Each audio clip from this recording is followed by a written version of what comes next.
Hi, this is Masa from the Great White North. So today we have a deck tech review for the release deck around Chendo.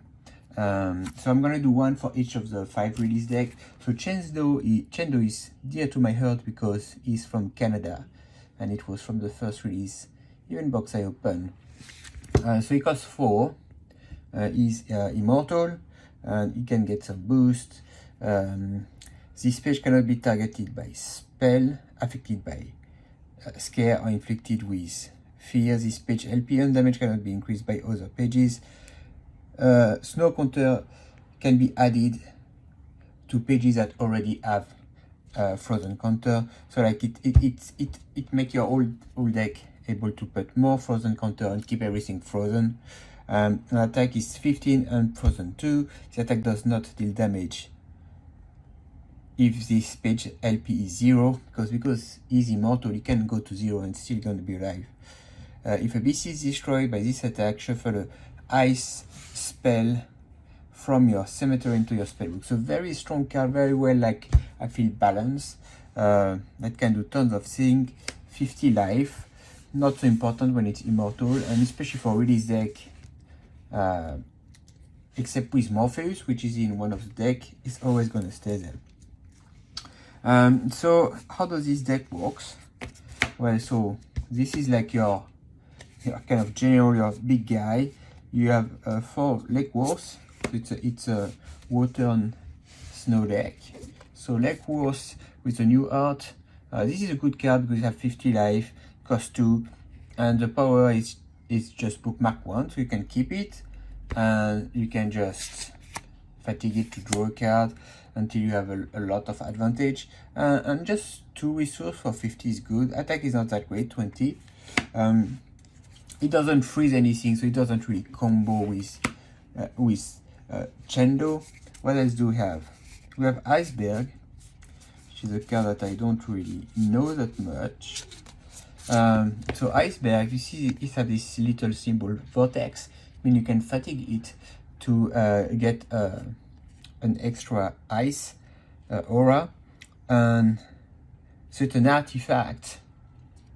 So it's kind of cool because it's an artifact that can also be fatigued to get 1 resource. So it's a bit like a crystal. I mean, not really, but a tiny bit.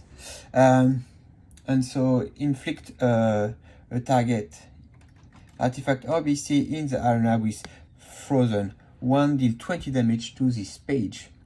And you can do that every turn, which is really nice because that's an artifact, it doesn't destroy it.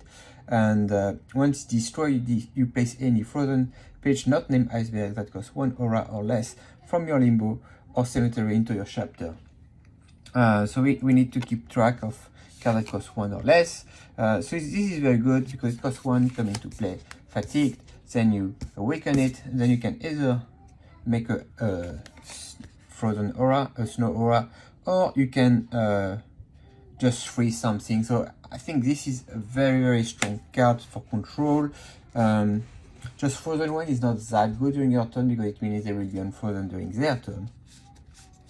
Then we have a lot of trap cards. I mean, look at all those trap cards. We have 8 trap cards. So we have 4 of Galupalik. So Galupalik, so it costs 3, which might be a bit expensive for a trap. And when you contract, the forceful effect if target caster is below the age of 15, or there is ice within eyesight, inflict target opposing BC with frozen 2. So this is good because they don't say real ice, so you can use a forceful effect. You can have it in one of your items. Then contracting something 3 and freezing something is good. If you play it as a trap, though, it's not, you can't just freeze the beastie that attack you. It's gonna do nothing because it's already attacking. Frozen doesn't like remove attack. It just, you know, it's fatigued. Arena, this page cannot be damaged by beastie inflicted by frost, so the whole deck is resolving or trying to keep things frozen.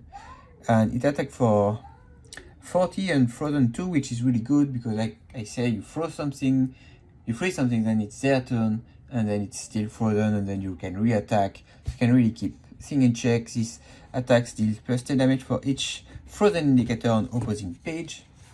That's why Chendo is good, because you can have a card that have like maybe 5 counter. You can really keep things frozen, and it's strong against flame. I mean, it's already, so it's a really good card. The only issue, you know, is like it's a trap, and like playing it as a trap, you need to keep 3 resources awaken, which might be a bit like telegraphing it.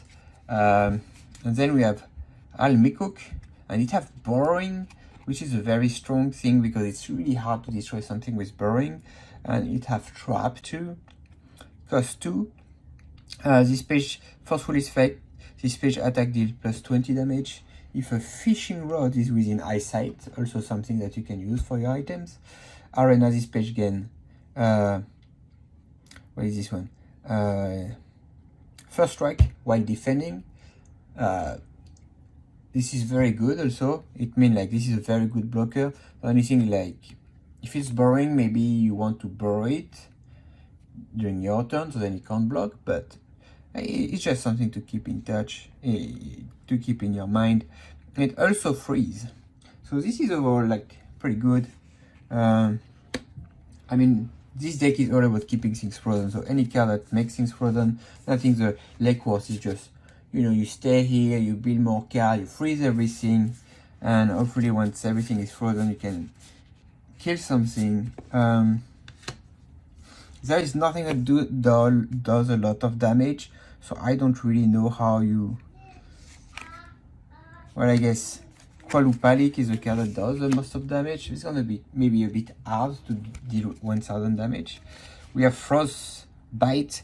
Target page is dealt 25 damage for each frozen counter it has. This damage ignore Iron Skin if the target page was destroyed. Bookmark 1. Very good if you have a lot of frozen cards. So really, like the blue here is really just for card advantage. And we have Mermaid's Shimmer, which is equipment, which is a new type. Equip this page to target water or frozen ice. I forgot. Ice Beastie. When the equip page is targeted by an attack or declared as defender, you may place this page onto the cemetery if you do ignore the effect of that attack and reduce combat. So you can like equip your Legworth with that, and if they attack it, well, you just discard that, and there is no damage done. So it's really good. It's really good with like Loveland Frog. Is that the right name? I'm forgetting name. But in this deck overall, I think you really want like to protect the card that frees something, or you protect your Legworth. I don't know, it's kind of cute. I don't think it's so important in this build. So you have 2 bookmarks, always great. You have 1 new beginning, so be careful with that. You have your Legworth. That's going to make you draw cards. Most likely, if you play against a deck that is less aggressive, if you have more cards than your opponent, never do it. So you want to play your hand in such a way that you play new beginning when you have nothing left in your hand, and when your opponent has still some card. So you know, if you have like 3 cards in hand and your opponent has no card, it would be stupid to play new beginning.